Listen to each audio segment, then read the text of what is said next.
आज हम लोग यूपी बोर्ड एग्ज़ाम 2020 का एक्स सेट का चौथा क्वेश्चन समझते हैं। तो ये कि एनपीएन ट्रांजिस्टर के उभयनिष्ठ उत्सर्जक की प्रोडक्ट क्रिया का परिपथ चित्र बनाकर वोल्टेज लाभ का सूत्र लिखिए। तो ये किताब से थ्योरी पढ़ाई जाएगी, उससे देख लेना। हाइड्रोजन परमाणु की आयनन ऊर्जा 13.6 ईवी है। एक फोटान किसी हाइड्रोजन परमाणु को जो प्रारंभ में न्यूनतम ऊर्जा अवस्था में गिरता है और उसे n=3 अवस्था तक उत्तेजित करता है, इस संक्रमण को ऊर्जा स्तर आरेख में दर्शाइए। फोटान की तरंगदैर्घ्य की गणना कीजिए। उपरोक्त संक्रमण में कितने उत्सर्जन रेखाओं की संभावना है, ये वाला देखते हैं। तो इसमें 4 खा 4 खा का देखते हैं। तो 4 खा का ऐसे लगाएंगे। तो यहाँ पर दिया आयनन ऊर्जा 13.6 ईवी है, तो ई इनफाइनाइट हो गई आयनन ऊर्जा। अब आयनन अवस्था ये परमाणु की ऊर्जा स्तर, हाइड्रोजन परमाणु का ऊर्जा स्तर दिखाया गया। n=1 पहली कक्षा, n=2 दूसरी, n=3। तो हाइड्रोजन परमाणु मूल अवस्था में है अपनी न्यूनतम ऊर्जा स्तर में। तो यहाँ से जब इस पर फोटान कोई टकराता है, ये फोटान बनाया गया टकराते हुए तो ये यहाँ से 1 से 3 में अपनी मूल अवस्था तो ये 3 में आ जाता है, तो यहाँ पहुँच जाता है। अब हमें निकालने तरंगदैर्घ्य, तो एक फार्मूला होता है कि दोनों ऊर्जा स्तरों की ऊर्जाओं का अंतर फोटान की ऊर्जा के बराबर होता है। तो E3 - E1 बराबर hc/λ हो जाएगा। तो लैम्डा बराबर hc/E3 - E1 हो जाएगा।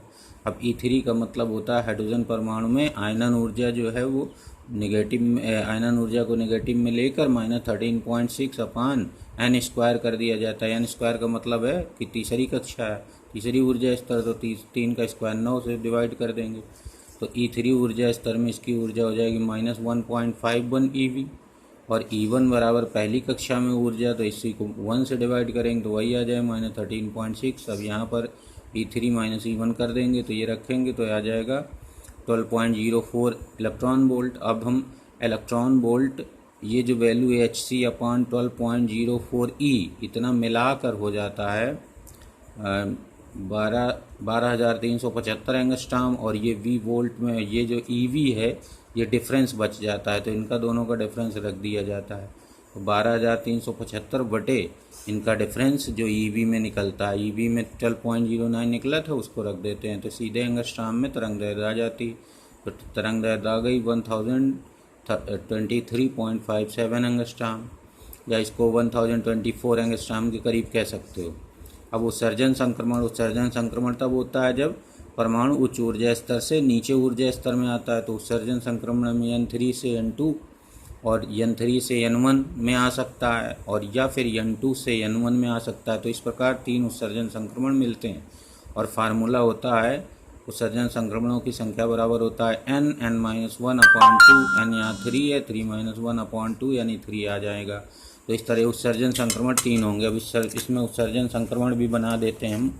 इसमें उत्सर्जन संक्रमण बनाने का मतलब है, एक तो n3 से n2 में आ सकता है, और एक n3 से n1 में आ सकता है, और जब ये n2 में आ जाएगा तो यहाँ से यहाँ आ सकता है। तो ये 3 उत्सर्जन संक्रमण कहलाते हैं, 1 2 3। इस तरह से ये क्वेश्चन नंबर 4 का अवगा देखते हैं जल्दी से। अब इसमें क्वेश्चन ये है कि एक फोटान तथा एक प्रोटॉन तथा फोटान की डी ब्रॉगली तरंग λ1 λ2 है। प्रोटॉन की गतिज ऊर्जा फोटान की गतिज ऊर्जा ई समान है। सिद्ध कीजिए कि λ1/λ2 यानी फोटान की तरंगदैर्घ्य और प्रोटॉन की तरंगदैर्घ्य और फोटान की तरंगदैर्घ्य डायरेक्टली प्रोपोर्शनल टू √d है, जहाँ ई दोनों की ऊर्जा है। अब इसको सॉल्व करना सीखते हैं। तो देखिए इसको सॉल्व करना।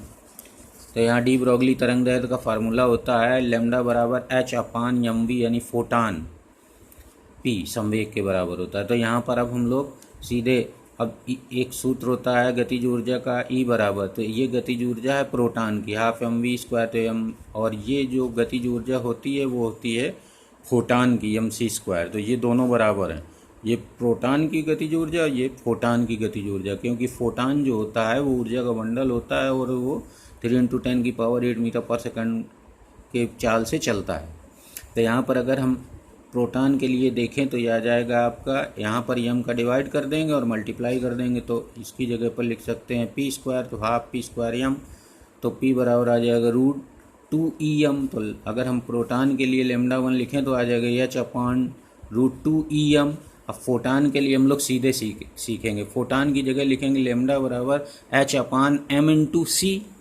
अब यम का यहाँ पर c का मल्टीप्लाई कर दीजिए, c नीचे मल्टीप्लाई, c ऊपर मल्टीप्लाई, तो mc² नीचे हो जाएगा यहाँ, तो mc² की जगह हम लोग लिख सकते हैं E फोटान की ऊर्जा E बराबर mc² लिखा ही, तो सीधे हम लोग लेमडा 2 लिखेंगे जो फोटान से रिलेटेड तरंगदैर्घ्य या फोटान की तरंगदैर्घ्य, तो hc/e लिख देना सीधे, hc/e आ जाएगा। तो अब दोनों को भाग देंगे तो लेमडा 1/λ2 जब निकालेंगे तो ये e ऊपर आएगा और ये रूट e नीचे रहेगा, तो रूट ऊपर चढ़ जाएगा और ये e कट जाएंगे, ये यहाँ पर ये √2m आ जाएगा प्रोटॉन का द्रव्यमान, c बाहर रहेगा। अब ये सब कांस्टेंट है, 1/c constant, √2 constant, √m constant, सब कांस्टेंट है, तो ये प्रोपोर्शनल लग जाएगा यहाँ पर। तो लेमडा 1/λ2 बराबर √e ये बचेगा, तो आंसर हो गया। तो इस तरह से तीसरा घ हो गया। अब घा देख लीजिए इसी का। तो घा क्वेश्चन है, एक 90 डिग्री कोण वाले प्रिज्म ए बी के एक वर्णीय प्रकाश की किरण चित्रानुसार आपतित होती है। अपवर्तन के पश्चात निर्गत किरण AC स्पर्शवत निकलती है, यानी ऐसे हो जाती है, यानी इसका यहाँ पर ये जो कोण है वो क्रांतिक कोण के बराबर होगा, तभी ये किरण बाहर ना जाकर ये अंतरापृष्ठ के अनुदिश हो जाएगी। तो इसका मतलब ये वाला कोण जो है इसको R1 बोलते हैं, इसको R2, तो R2 जो है वो C के बराबर होगा इस क्रांतिक कोण के। कांच और वायु के अंतरापृष्ठ पर जो क्रांतिक कोण होगा उसके बराबर होगा। तो इसको देखते हैं, सॉल्व करते हैं। तो यहाँ पर ये बना हुआ है चित्र, ये 90 डिग्री का प्रिज्म है और ये 45 डिग्री पर इंसिडेंट हुई है, इंसिडेंट एंगल 45 है, तो यहाँ पर n निकालना है इसका। तो निर्गत किरण AC के अनुदिश है, अतः R2 बराबर C मैंने बताया अभी। तो अब ये R1 होता है, R1 और R2 मिला के A के बराबर होते हैं प्रिज्म में, तो R1 + R2 90 हो गया, तो R2 की जगह C, तो R1 की जगह 90 - C, स्नेल का नियम लगा देंगे। n बराबर sin I/sin R, sin 45/sin 90 तो n बराबर हो जाएगा 1/√2 sin 45। ये cos C बराबर होता है 1/√1 - sin²C, और sin C बराबर होता है 1/n। ये हम लोगों ने क्रांतिक कोण और अपवर्तनांक के बीच संबंध पढ़ा था, तो यहाँ से आ जाएगा ये रख के, और इसको यहाँ सॉल्व करेंगे n² - 1, n स्क्वायर में n बाहर आके ऊपर आ जाएगा, n कट जाएगा, स्क्वायर कर लेंगे तो n² - 1 बराबर 1/2, n स्क्वायर बराबर 3/2, n बराबर √3/2 आ जाएगा। और ये इसका फोर्थ का ये अंगम वाला पढ़ेंगे, मीटर ब्रिज का सिद्धांत क्या है, मीटर ब्रिज के प्रयोग में चित्रानुसार, ये पूरा सवाल लिखा हुआ है आपका, ये वाला मीटर ब्रिज वाला।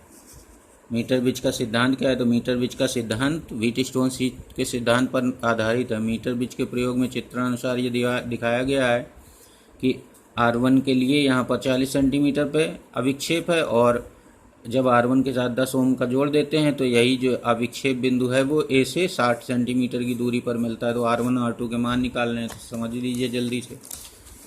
तो यहाँ पर व्हीटस्टोन सेतु के सिद्धांत पर आधारित है, P/Q बराबर R/S पर आधारित है। तो ये चित्र में यहाँ पर, और ये P हो गया, और P की जगह R1 लिख देंगे।